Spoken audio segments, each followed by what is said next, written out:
नमस्कार दोस्तों, हरे कृष्णा, राधे राधे। कैसे हैं आप सब लोग? मैं बहुत अच्छी हूँ और धीरे धीरे काफ़ी रिकवरी हुआ है। आवाज़ में अभी भी थोड़ा सा डिफरेंस आप लोगों को नज़र आ रही होगी। नया साल है, नया साल में माता लक्ष्मी जी के आह्वान हम लोग कैसे करते हैं, तो उसी के ऊपर आज बिल्कुल एक नया वीडियो लेके आप लोगों के साथ हाजिर हुई हूँ। बड़ी मुश्किल से मैंने आप लोगों के साथ इस वीडियो को शेयर करी हूँ, क्योंकि देखो पूजा करना आसान होता है और कोई भी वीडियो शेयर करना इतना आसान नहीं होती है। तबीयत अभी भी पूरा ठीक नहीं हुआ है, लेकिन साल के पहले दिन मैं यूं ही नहीं जाने दे सकती थी। हाँ, पिछले साल जाते जाते एक चीज़ मुझे सिखा के गए हैं कि टेक केयर। अगर अपना ख्याल नहीं रखूँगी तो स्वस्थ है तो सब कुछ है, और सबसे बड़ा धन इस दुनिया में है हेल्थ। अगर हेल्थ नहीं है तो कुछ भी नहीं है। तो चलिए, किस तरह से मैं नया साल का पूजा किया, किस तरह से मैं नया साल में पूजन किया, माता लक्ष्मी की आह्वान किया और धान लक्ष्मी जी की पूजन किया, आप लोगों से शेयर करती हूँ। यूट्यूब में मैं पहली बार ऐसे पूजा आप लोगों से शेयर करूँगी और आशा करती हूँ कि आप लोगों को ये पूजा विधि बहुत पसंद आएगा। कोई भी पूजन हम लोग शुरू करते हैं भगवान गणेश जी की पूजा से, और यहाँ पे मैंने गणेश जी को स्नान करा लिया और चावल के आसन दे के भगवान को यहाँ पे विराजमान किया। मंदिर की पूजा मैंने पहले ही कर दिया था। मंदिर दर्शन मैं जो बहुत जल्दी कराऊंगी। मंदिर के भी कुछ चीज़ें मुझे चेंज करनी थी, मैंने चेंज किया है। कुछ चीज़ें आगे भी और भी चीज़ें बनानी है, वो भी धीरे धीरे शेयर करूँगी। जैसे जैसे तबीयत ठीक होती रहेगी वैसे वैसे मैं आप लोगों के साथ नया नया चीज़ें शेयर करती रहूँगी। गणेश जी की पूजा कर लिया, उनको देखो कलावा स्वरूप वस्त्र चढ़ाया, फूल चढ़ाया, टीका लगाया, धूप दीप किया। और इसी तरह से गणेश जी की पूजा के बाद हम पूजा करेंगे हमारे लक्ष्मी माता का।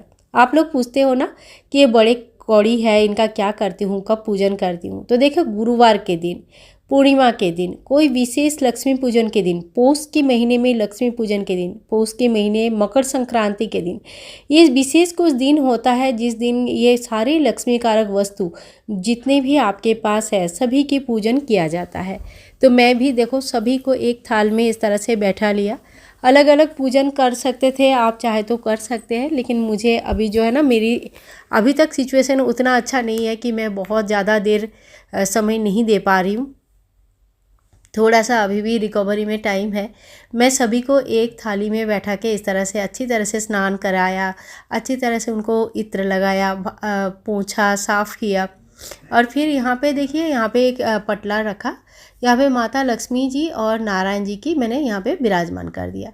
फिर उनको टीका लगाया, जनरल जैसे हम डेली पूजन करते हैं उसी तरह से माता लक्ष्मी को रोली की टीका लगाया, और भगवान नारायण जी को मैंने लगाया यहाँ पे चंदन का टीका। ठीक है। और ये है स्फटिक की माला। स्फटिक क्या होता है? एक सेमी प्रेशियस स्टोन होता है जो आपको मतलब मैंने तो लिया था हरिद्वार से, और ये है चंदन का माला जो कि भगवान जी को बहुत प्रिय है। तो दोनों को मैंने श्रृंगार स्वरूप ऐसे ही माला पहनाया है। और इसके बाद देखिए, एक थाल ले लेंगे। यही मेन पूजा यही होता है। अगर धान लक्ष्मी की पूजा में आपके पास लक्ष्मी नारायण जी की मूर्ति नहीं है, फोटो नहीं है, कोई बात नहीं, आप सिर्फ धान से इस पूजन को कर सकते हैं। किसी दिन और डिटेल्स में मैं बता के दिखाऊंगी। तो थाली में देखो धान ले लिया, और इसको कहते हैं पाई, पुआ, काठा, लक्ष्मी जी की झांपी, बहुत कुछ कहा जाता है। अलग अलग जगह पे अलग अलग नाम से जाना जाता है। मेनली पौष के महीने की गुरुवार के दिन, मकर संक्रांति के दिन और पौष के महीने में इस तरह से पूजन की जाती है। लक्ष्मी प्राप्ति के लिए नया धान आता है तो नया धान का पूजन होता है। ठीक है। तो देखिए, नया धान के ऊपर जो भी लक्ष्मी कारक वस्तुएं हैं आपके पास है, जैसे गजलक्ष्मी होते हैं, तो मैंने यहाँ पे गज रख दिया है। यहाँ पे उसके साथ साथ जो कौड़ी है, कौड़ी की पूजन करूँगी। तो देखो, सभी को मैंने टीका लगा दिया सबसे पहले। तो प्रॉस्पेरिटी घर पर रखने के लिए जो भी लक्ष्मी कारक वस्तु है, डेली अगर आप पूजन नहीं भी कर पाते कोई बात नहीं, लेकिन आपको कभी स्पेशल दिनों में पूजन जरूर करनी चाहिए। श्री यंत्र का पूजन जरूर करनी चाहिए। यंत्र में श्रेष्ठ माना जाता है श्री यंत्र। ठीक है। सभी को धूप दीप दिखाएंगे इस तरह से। और इसके बाद आपके पास जो भी लक्ष्मी कारक वस्तुएं हैं, जैसे कौड़ी, गोमती चक्र, हल्दी और सुपारी, पैसे, जो भी है उन सभी चीज़ों को आपको इसमें इस थाली में सजा के रखनी होती है। तो देखिए यहाँ पे मैंने जो है ना माता रानी की जो वाहन होता है वो आउल होता है, तो आउल को मैंने यहाँ पे रख दिया। मेरे पास 2 लकड़ी की आउल है। इसी तरह से ना बहुत ही क्यूट सा सजाया जाता है। और साथ में जो सिंदूरदानी होता है वो भी मैंने रखा है।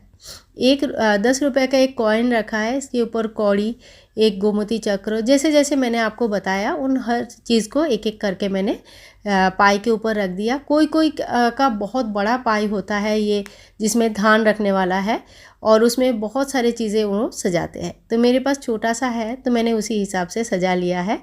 और अगर आपके पास बड़ा सा इस तरह का धान रखने वाला नहीं है तो आप किसी कटोरे में भी रख सकते हैं, किसी कटोरे में रख के फिर पूजन कर सकते हैं। और लक्ष्मी कारक सारे वस्तुएं इस दिन आप पूजन जरूर करें। तो देखिए मेरे पास जो भी लक्ष्मी कारक वस्तु है उन सभी चीज़ों को मैंने यहाँ पे सजाया है। फूल सजा दूँगी, इसके बाद चारों तरफ से सुंदर से फूलों से सजा देंगे। साल की शुरुआत है और शुरुआत में माता का आशीर्वाद के साथ होता है ना, तो पूरे साल भर अच्छा रहता है। इस दिन ना घर पर आलपोना दिया जाता है। इन सभी चीज़ों को मैंने ज़्यादा इंक्लूड नहीं किया है। कभी तबीयत ठीक होगा तो मैं आगे चल के गुरुवार के दिन स्पेशल पूजा में आप लोगों के साथ ये पूरी वीडियो एक बार फिर से शेयर करूँगी। और इसके बाद फल और ड्राई फ्रूट्स की भोग लगाया। आज मैंने खीर और पूरी भी बनाया था, तो बाद में खीर और पूरी की मैंने भोग लगाया था भगवान को। और देखिए पहला दिन कुछ मीठा घर पर ज़रूर बनानी चाहिए। मैं भी पहला दिन कुछ ना कुछ मिठाई ज़रूर बनाती हूँ। मिठाई क्या बनाती हूँ, मैं तो खीर बनाती हूँ। खीर मेरा एकदम फिक्स है। कोई ना कोई पूजा कुछ भी स्पेशल जब भी होता है ना, मैं घर पर खीर ज़रूर बनाती हूँ। और माता लक्ष्मी को खीर बहुत प्रिय होता है। आज के दिन हमारे ठाकुर जी को भी हमने खीर की भोग लगाया।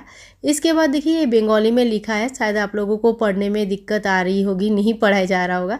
पौष महीने की लक्ष्मी पूजन की व्रत कथा होता है ये।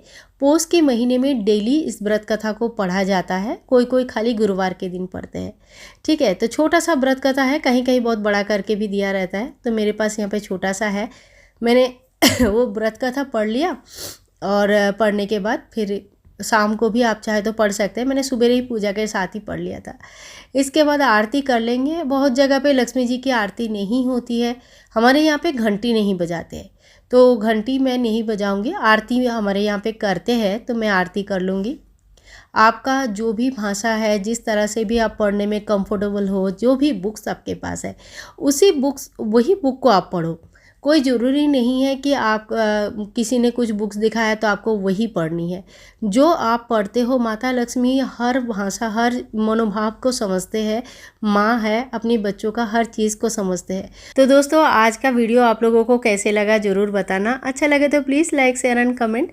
और थोड़ी सी आरती आप लोग भी ले लो। इसके बाद हमने ठाकुर जी को भोग लगाया, ठाकुर जी ठाकुरानी को, कि आओ ठाकुर भोग लगाओ। तो इसी तरह से ना घर में जो भी बनता है खीर पूरी इत्यादि ठाकुर जी को भोग मैं ज़रूर लगाती हूँ। ठाकुर जी के लिए नया ग्लास और थाली आई है, किसी दिन शेयर करूँगी आप लोगों के साथ। शेयर क्या करना है, देखा ही दिया है। और इसी तरह से ना जो न्यू ईयर का जितना मुझसे हो पाया है उसी तरह से मैंने पूजन कर लिया। तो आज के पूजा विधि आप लोगों को कैसे लगा ज़रूर बताना। ये जो धान भरा है छोटे से पात्र में, ये साल भर आप चाहे तो मंदिर में रख सकते हैं।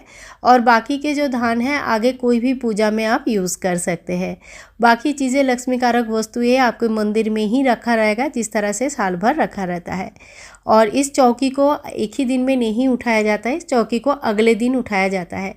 आप अगर आज इस पूजा को नहीं कर पाए हैं तो कोई बात नहीं, आप कोई भी गुरुवार के दिन इस पूजा को कर सकते हैं। विशेष करके मकर संक्रांति के दिन इस तरह से पूजन करना बहुत शुभ माना जाता है।